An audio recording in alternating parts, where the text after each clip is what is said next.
Dios bendiga a todos mis hermanos, a todos hermanos y amigos que se están conectando con su humilde servidor. Les saluda el pastor Franklin Pacheco. Estamos estudiando las Sagradas Escrituras y estamos conectados estudiando el Evangelio según Mateo.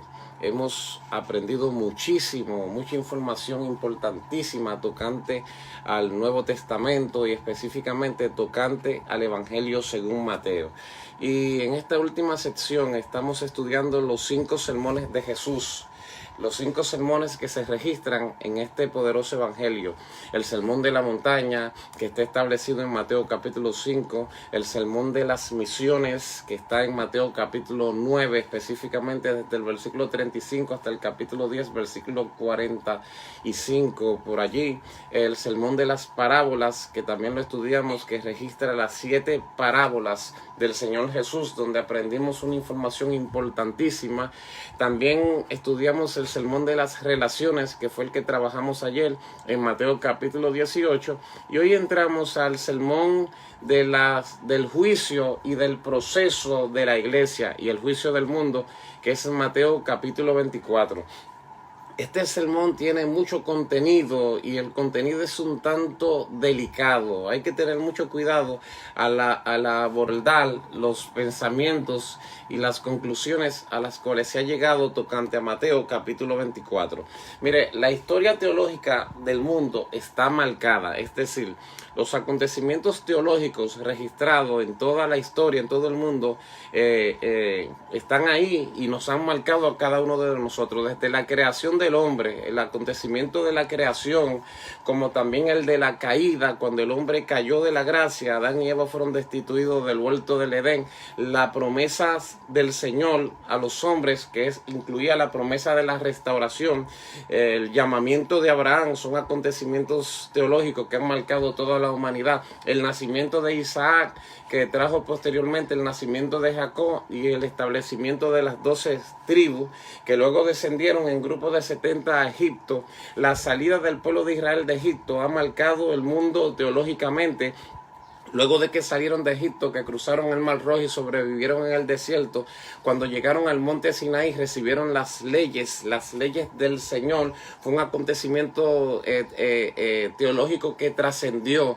Luego la construcción del tabernáculo, donde Dios le dio a Moisés el modelo y cómo tenía que construir aquel tabernáculo, algo que marcó cuando el pueblo entró a la tierra prometida y comenzó entonces el establecimiento del pueblo como una nación, que destruyeron las ciudades de Jericó y las ciudades adyacentes y se establecieron como una tribu poderosa. El periodo de la anarquía y el periodo de la monarquía, cuando se levanta el primer rey en la persona de Saúl, el llamamiento de David y las generaciones que le siguieron luego a David, la construcción del templo, que fue un acontecimiento teológico que marcó toda la generación teológica hasta este tiempo.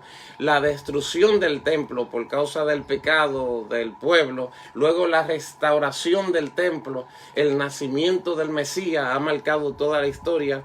Luego del nacimiento del Mesías, que es la primera venida de Cristo, entonces tenemos la muerte del Mesías y la resurrección del Mesías, que también nos marcó teológicamente de una manera trascendental. Inclusive Pablo dice que si Cristo solamente muere y no resucita, vana es nuestra esperanza, vana es nuestra fe. Comamos y bebamos, porque mañana moriremos. Pero Jesús resucitó de entre los muertos, primicia de los que durmieron es hecho, para traernos a cada uno de nosotros esperanza. Pero luego tenemos el acontecimiento teológico más trascendental entre todos estos acontecimientos, que es la segunda venida de nuestro Señor y Salvador Jesucristo. Entonces, entendemos que si Él vino, murió, resucitó, volverá por su pueblo por segunda vez. Y todo esto forma parte de una estructura de temas teológicos, espirituales, que cada uno de nosotros deberíamos conocer, deberíamos dominar y deberíamos conectarnos con ellos, porque es la esencia y la raíz de nuestra fe. Hay un rapero que dice: sé que conoces historias que han marcado el mundo. tristes, alegres o de amores profundos, pero ninguna de ellas ha cambiado tu vida como la de Jesús ha cambiado la mía. Cristóbal Colón descubrió un continente, pero también trajo la muerte de gente inocente. Me asombran las historias de guerra del abuelo, pero más cuando supe que Jesús dejó el cielo para venir a este suelo, predicar la verdad. Duarte, Sánchez y Mella pelearon por la libertad de su propio país, su campo y su ciudad, pero Jesús entregó su vida por la humanidad. Lo que no hizo Gandhi, tampoco Malcolm X. Él no fue un dictador como Trujillo y Pinochet. Muchos soñadores como Nelson Mandela, pero Jesús murió para que tengas vida eterna. Aleluya, gloria a Dios. Así que la historia de nuestro Rey es fundamental porque todo lo que Cristo ha hecho no ha sido para confundir a los hombres, sino para darle a los hombres vida eterna. Y este acontecimiento teológico de Mateo capítulo 24 deberíamos estudiarlo sin ningún tipo de prejuicio. Simplemente estudiarlo, entenderlo, analizarlo, porque tiene que ver con algo que sucederá tarde o temprano dentro de la iglesia. La segunda venida de Cristo. Bueno, pues yo quiero que tú sepas que la segunda venida de Cristo es el denominador común que tienen las principales escuelas de pensamiento que han abordado este tema. Es decir, cuando te digo un denominador común es que todas las escuelas de pensamiento que abordan el tema de la segunda venida de Cristo dentro del cristianismo, todas creen que Jesús vino, evidentemente, que pasó por la primera venida. Y todas creen que Jesús viene. Y la parte donde tienen una diferencia cada una de estas escuelas del pensamiento es en el tiempo de la venida. Por ejemplo, la escuela pretribulacionista enseña que Cristo viene antes de la gran tribulación. Y la escuela post-tribulacionista enseña que Cristo viene después de la gran tribulación. Y hay una escuela que se llama la media tribulacionista que enseña que Cristo viene después de los primeros 3 años y medio. Que en verdad, esta verdad como que no tiene mucha fuerza, o sea, no es una de las escuelas que contienden entre la corriente de pensamiento que tienen la iglesia en este punto de vista dividido. Lo importante que yo quiero que tú sepas, hermano, y que tú entiendas como un estudioso de la palabra y como alguien que ama al Señor, es que tu conclusión tocante a cualquiera de estas escuelas de pensamiento no va a incidir en tu salvación. Por ejemplo, tú puedes creer que la iglesia no va a pasar por la gran tribulación y eso ni te hace más salvo ni menos salvo. Y tú puedes creer que la iglesia va a pasar por la gran tribulación y eso no te hace ni más creyente, ni peor, ni mejor creyente. Simplemente son líneas de pensamiento y cada cual tiene su fundamento. Y a cada cual yo entiendo que hay que respetarle.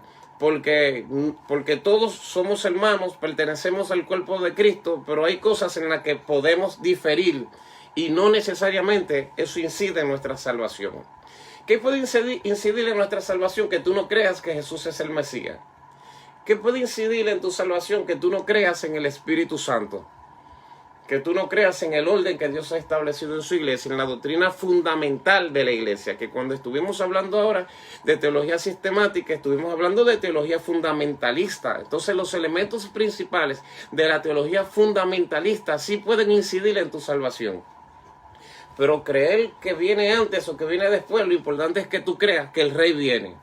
El Rey viene y viene por ti. Bendito sea su nombre eternamente y para siempre. Entonces tenemos dos escuelas. Y la primera escuela es la escuela pretribulacionista. Y te voy a decir algo sencillo y rápido, pero la estructura teológica que avala el concepto de la pretribulación es muy amplia. Pero yo te voy a dar la esencia.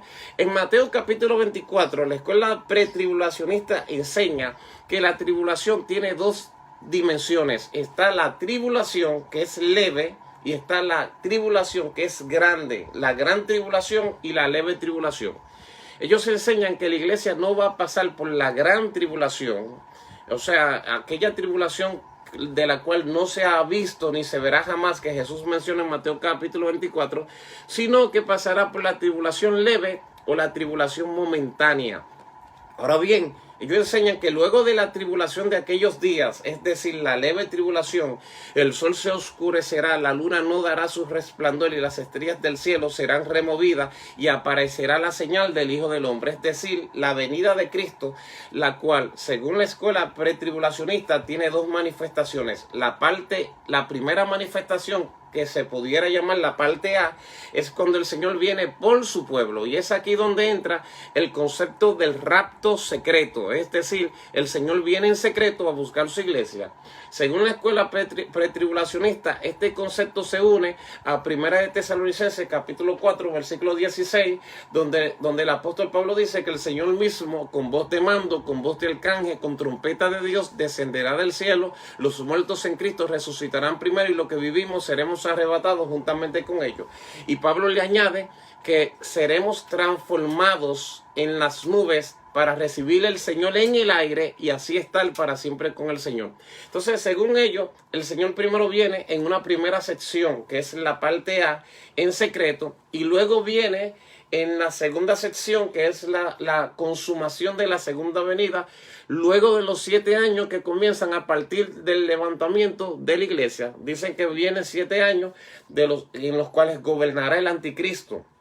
Según esta escuela, el anticristo se va a manifestar cuando la iglesia sea levantada, porque segunda de Tesalonicenses, capítulo 3, capítulo 2, que habla de la venida del inicuo, del hombre de perdición, el hijo de pecado, dice que no vendrá hasta que no sea removido lo que al presente lo detiene. Entonces, en esta escuela se enseña que quien detiene el anticristo es el Espíritu Santo, que cuando el Espíritu Santo sea removido con la iglesia se va a manifestar y entran 7 años de gobierno del anticristo, y que al final de estos 7 años que se va a armar la batalla del Armagedón. Entonces el Señor viene con su pueblo. Se abre Mateo, se habla Apocalipsis 1:7, que dice: vienen las nubes y todo ojo le verá y los que le traspasaron harán grande lamentación. ¿Ve? Entonces esta escuela dice que la iglesia no va a pasar por la gran tribulación, porque después de la leve tribulación de aquellos días, el Señor viene, se lleva a su pueblo, los muertos en Cristo resucitan. Y todo lo que forma parte de esa escuela ya conocen. Es una breve descripción de lo que es esta escuela. Luego entonces tenemos la escuela post-tribulacionista, que enseña todo lo contrario. Enseña que cuando Mateo 24 habla de tribulación, y tribulación cual nunca antes se ha visto, ellos dicen que es el mismo concepto. Y que inclusive cuando dice luego de la tribulación, ha mencionado el concepto de tribulación por completo en el capítulo, aparecerá la señal del Hijo del Hombre, y que por eso es que ellos están seguros de que la venida del Hijo del Hombre será luego de la tribulación de aquellos días, y que aparecerá la señal del Hijo del Hombre. Entonces ellos dicen que 1 de Tesalonicenses capítulo 4 versículo 16 sucederá luego de la tribulación de aquellos días, que entonces vendrá el Hijo del Hombre con voz de trompeta, con voz de mando, con trompeta de Dios, descenderá del cielo, los muertos en Cristo resucitarán. Entonces dice que la resurrección de los muertos en Cristo será el final de la gran tribulación, que es también cuando resuciten los que fueron decapitados por causa de nuestro Señor Jesucristo, y lo conectan con Apocalipsis capítulo 20, que habla de la resurrección de los muertos cuyas almas estaban debajo del altar, los que perecieron en la tribulación. Entonces ellos enseñan que si Cristo tiene 2 venidas, una vez que en la primera los muertos en Cristo resucitan primero, entonces, ¿qué sucede con lo que resucitan en Apocalipsis capítulo 20? Que entonces serían 2 resurrecciones de los justos y una resurrección de los muertos, lo cual les rompe todo el criterio bíblico. Así que ellos, consolidados en estos argumentos y un conjunto de estructuras muy amplio que no te lo puedo explicar también a esta hora, dicen que están convencidos que Cristo viene luego de la gran tribulación. Así que encontramos 2 escuelas, una que dice que viene antes y otra que dice que viene después. En el medio están los medios tribulacionistas, que dicen que viene después de los 3 años y medio de abundancia. Y una cuarta escuela que aparece, que son los amileniaristas, que son los que dicen que no hay un milenio, sino que el milenio es completamente simbólico. Sea cual sea tu línea de pensamiento, lo que yo te recomiendo es que te conectes con el texto, con lo que dice el texto en sí, y que estudies la Biblia, porque la Biblia es tan poderosa que se interpreta por sí sola. Ahora bien, gloria a Dios, el hecho de que tú tengas un hermano que crea que la iglesia va a pasar por la gran tribulación, o que tú, que crees que la iglesia va a pasar por la gran tribulación, tienes un hermano que cree que no va a pasar, ¿tú crees que eso sería razón para que hayan contienda y pleito entre ustedes y hayan disensiones y divisiones? Cuidado si eso es lo que el diablo quisiera. No, si tú tienes tu pensamiento, fortalece tu pensamiento y fortalece tu escuela y fortalece tu estructura. Y si tú tienes una línea diferente o aferente, fortalécelo. Lo que yo sí te digo como ministro de Jesucristo en esta hora es que tú creas lo uno o creas lo otro, no te añade ni le quita tu salvación. Lo que sí le añade y le quita tu salvación es que tú condenes a tu hermano porque él diga, Cristo viene antes de la gran tribulación. O porque diga, Cristo viene después de la gran tribulación. Si tú condenas a tu hermano por eso, y si tú peleas con tu hermano, y si tú aborreces a tu hermano por eso, entonces sí, tu salvación tiene problemas. Hay una palabra que hay que dedicarle tiempo. Cuando Jesús dice, acuérdese que estamos evaluando Mateo capítulo 24, que es el sermón del proceso y el juicio de la iglesia, según nuestro estudio del Nuevo Testamento, el quinto sermón, que inclusive lo estoy tocando y lo estoy trabajando porque va en la estructura de lo que te estoy comunicando. Hoy es el tema número 12 de este estudio, porque como esto se presta a tanta confusión y la gente lo tuerce y lo tergiversa y pelea tanto con esto, pero la palabra hay que darla, siempre hay que darla. Pero aquí hay algo que usted tiene que saber, hermano, que tiene que dominar. Jesús dice, versículo 34, de cierto os digo, que no pasará esta generación hasta que todo esto acontezca. ¿De qué generación está hablando Jesús? Porque si está hablando de una generación y todo eso no ha acontecido, y está hablando de las generaciones que le escucharon en aquel tiempo, entonces esa gente tiene que estar vivo todavía, la gente de aquella generación, porque todavía no ha sucedido. Tú sabes que hay una teoría que se llama la teoría del judío errante. Pues te la voy a mencionar en un ratito. Tengo que explicarte esto. Cuando Jesús dice, no pasará esta generación, no se refiere a la generación que lo estaba escuchando, sino a la generación que verá esto. Jesús dice, la generación que vea las tribulaciones, las persecuciones, los juicios, el proceso de la iglesia, esa generación no pasará hasta que todo eso acontezca. No se refería a aquella generación, sino a la generación de la que él está hablando que va a vivir esta situación. Una generación abarca entre 70 a 80 años, una generación completa. Cuando todo esto acontezca, cuando se dé la última señal, cuando se abran los cielos, cuando aparezca la señal del Hijo del Hombre, esa generación no pasará hasta que todo eso acontezca. ¿Estás entendiendo el asunto? Hay un texto que yo te quiero leer, Mateo 16, 28, para que tú entiendas por qué hay cosas que se dan a confusión en las Escrituras. Mateo 16, 28 dice, de cierto os digo que hay algunos de los que están aquí que no gustarán la muerte hasta que hayan visto al Hijo del Hombre venido en su reino. Eso lo dijo Jesús. Algunos de los que están aquí no gustarán muerte. Este es el texto, sí, que más se da a malinterpretación. Y de este texto es que ha salido la teoría del judío errante. ¿Sabe cuál es la teoría del judío errante? Que cuando Cristo dijo esa palabra, había un judío que estaba allí, que no podía morir hasta que Cristo venga y que ese judío todavía está vivo. Que sus neuronas se renuevan, que sus células se van renovando de tiempo en tiempo, que no envejece. Y que ahora mismo tiene que tener más de 2000 años esperando que todo esto acontezca. Como algunos también han dicho que el anticristo también está vivo por ahí. Y que tiene que tener más de 2000 años hasta que sea removido lo que al presente lo detiene. Pero ¿cómo lo digo? ¡Qué barbaridad! Para no ofenderle a nadie. ¡Qué barbaridad!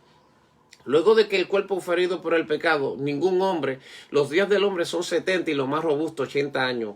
Y algunos llegan a 100 años, hermano. Y vivir 100 años es un dolor de cabeza grandísimo.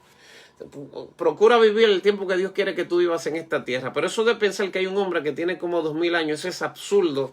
Y es absurdo, simplemente absurdo. Así que cuando Jesús dice, de cierto os digo que algunos de los que están aquí no gustarán muerte hasta que no venga el Hijo del Hombre, estaba hablando de Juan. Y se cumplió literalmente en Juan, en la visión que tuvo Juan en las islas de Patmos, cuando él vio las señales y cuando él vio proféticamente todo lo que había de suceder. ¿Tú entiendes? Esa es la solución de ese rompecabezas que ha provocado tanta cuestión y tanta controversia dentro de muchos teólogos y pensadores. Se refería a Juan y Juan lo vio en visión. Y todos esos relatos que él presenta en el libro de Apocalipsis, lo que Jesús estaba diciendo, hay algunos de los que están aquí que no lo verán hasta que no vean, no tengan la visión del Hijo del Hombre. Esa es la palabra y esa es la interpretación. Inclusive ese es el texto original de la palabra, hasta que no vean la visión del Hijo del Hombre. Hay que vivir como que Cristo viene mañana y hay que trabajar como que Cristo no viene nunca. Tengo que tener la integridad y justicia como que Cristo viene ahorita para que me encuentre preparado. Pero aunque yo crea que Cristo viene ahorita para que me encuentre preparado, debo trabajar por mi familia, debo trabajar por mi esposa, debo trabajar por mis hijos, debo trabajar por el reino de Dios, debo esforzarme, debo capacitarme, debo estudiar, debo aprender como si Cristo no viniera nunca. Y si entre el nunca y el mañana el Señor viene, viviendo cada día como que Él viene mañana, el Señor me encontrará preparado. Y cuando Él me encuentre preparado, me dirá: venid, bendito de mi Padre, heredad el lugar que yo he preparado para ti, por cuanto fuiste fiel, por cuanto me amaste. En la cultura judía hay diferentes líneas de pensamientos judíos, rabínicos. Hay judíos que creen hasta en la reencarnación y ellos se respetan entre sí. ¿Por qué nosotros no respetarnos entre nosotros mismos? Sea que tu línea sea calvinista, o que tu línea sea arminiana, o que tú seas pretribulacionista o posttribulacionista, no importa. Prepárate que el Señor viene. Tu rey viene. Tu rey vino en su primera venida y viene en la segunda. Tu rey murió y resucitó de entre los muertos. Tu rey te ama. Tu rey te tiene presente y te tiene pendiente, independientemente de que esta sea una leve tribulación momentánea o que esta sea una tribulación grandísima. Nuestro rey viene. Y de que viene, viene. Y cuando Él venga, nosotros debemos estar preparados.